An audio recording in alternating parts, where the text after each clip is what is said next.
So what other things I had? Personal financial. Developing financial responsibility and keeping accounts. As I said, maybe over about 80–90% of people don't keep on any personal financial accounts, and Well, the bank does that. the bank does that, and so they really never get ahead. They're taught budgeting. If you've been taught budgeting, budgeting can be very difficult to do or very difficult to keep up, and budgeting keeps you poor. Budgeting doesn't help you lift off and really make money. It's just a way of seeing that creditors get paid by people budgeting to pay them. But there is another process, developing financial responsibility, and you keep personal accounts. So I'll write these up on the whiteboard for what sort of accounts you would keep. And you do this. I've done this since I was 14. I had a break of a few years at some points. And you do this and you write down on a spreadsheet. Any spreadsheet will do for this keeping of accounts.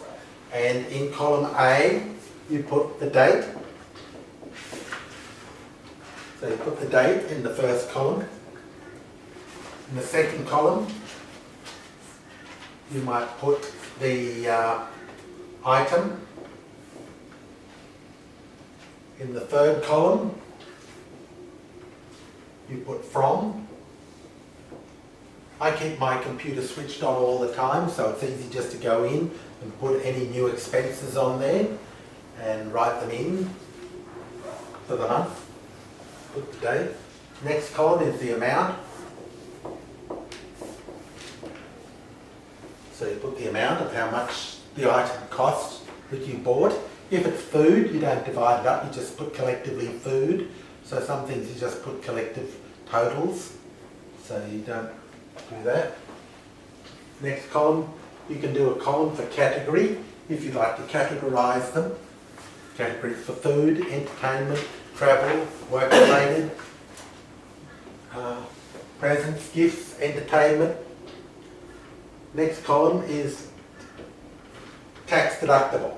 A little T, so it's tax deductible, so you can capture all your tax deductions, anything that's an expense incurred in the earning of assessable income can be tax deductible. So you put a little T in there for that expense. Do that for the month. Also, on the spreadsheet, you do all your incomes. So you write down date. If you're doing incomes, you do the date. From, the amount. It's a bit simpler. And you'll find when you're doing this each month, there are going to be a lot more expenses than there are income items. There might be in the month 3 or 4 or 5 income items. If you've diversified and got a number of incomes coming from various small home businesses, you might get that up to 7, 8, 9 income items. But expenses might be about 30 expenses for the month, 40 expenses for the month. The idea is to write them down and admit them to yourself and not let yourself forget them, but to confront the fact that you are making these expenses. And some of them are going to be difficult to confront, to write them down. You'll find you might argue against yourself about doing this because you don't want to be reminded of these expenses. The brain is starting to go to work and confront these expenses. And after a while, the brain will, after a month or 2 or 3, the brain will go to work and try and work out how to push down these expenses so that there are less of them. You can look back over the past expenses and find they've been useless and money's been wasted and you spent them on silly things. So the brain goes to work to try to push down the expenses, and it goes to work to think, how can I push up the incomes as you're writing them down? Because you want to write down more income figures because they make the income total bigger. And you want to make that expense figure at the end of the month lower and get a gap in between, which is a savings gap. The target over about 2 or 3 years is to get to the point when you are saving 50% of everything you earn. And that 50% is saved up because you're pushing down expenses, working out how to push up income by not spending money on needless things and working out other businesses and ideas to push up income. So you get a gap. And the idea is to get that to 50%. My savings rate is about 60% on a moving 12-month and moving 3-year figure. So that helps you become financially stable when you do moving averages on those totals for each month and totals for moving 3 months, 6 months, 12 months.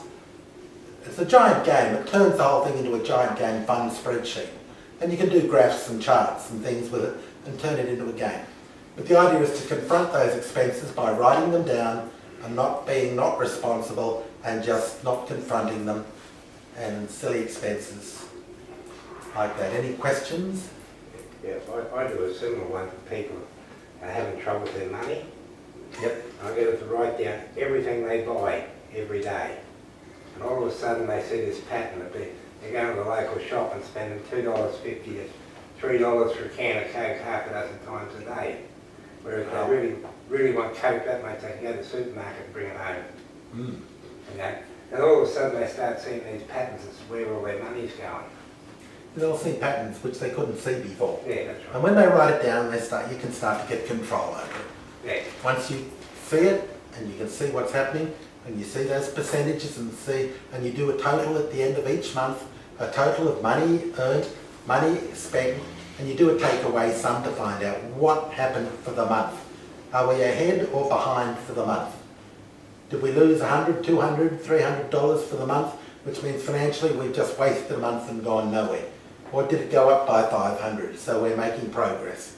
But you have to switch the light on, otherwise it's like walking around in a room in the dark, tripping over expenses that come along and you're not expecting them. When you're writing down all your expenses, you'll know when those bills are going to come in, you'll know to expect them, and you can factor them into your spending and work out, try and how to push those down as well. But you've got to confront it and write them down to get control over it. And about 80–90% of people don't do that. They don't have the discipline to write it down. But it's like a giant game on a spreadsheet and it's good fun. Yeah. The trick, Quite entertaining. the trick is not how much you earn, it's how much you spend.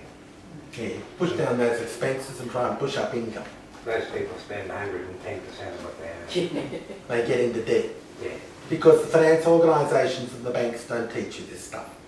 They don't teach you any of this. They just want you to spend. Yeah. And people get sucked in by that. They give you a bank card, that's a bit of plastic, to buy shit you don't want, money you haven't got, to impress people you don't like. That's it. Yeah, that sounds about right, doesn't it? Good summary, I think. Ready to throw it out next month. Pair of scissors, but I won't cut anybody's card. Well, that was the I give them beauty. the scissors and sit there and say, I have a website on that, and if you go to devfinrsp.org, which is in my email address, developing financial responsibility.org, you can read up more about this and see the charts and see the spreadsheet design to do all of this sort of thing. To be financially free so you're not stuck in a cycle that just goes on endlessly from which you can never escape without discipline. Can we get your email address? That email address is lawtherapy@DEV, you mean the website address? Yeah, give us a little. lawtherapy@DEVFINRESP.org. Yeah. And the phone number is Sydney 0282148397, Too fast. Slow down. Oh, 82148397, or mobile is 0419 605 365. Okay, thank you very much for coming along. Thank you, David.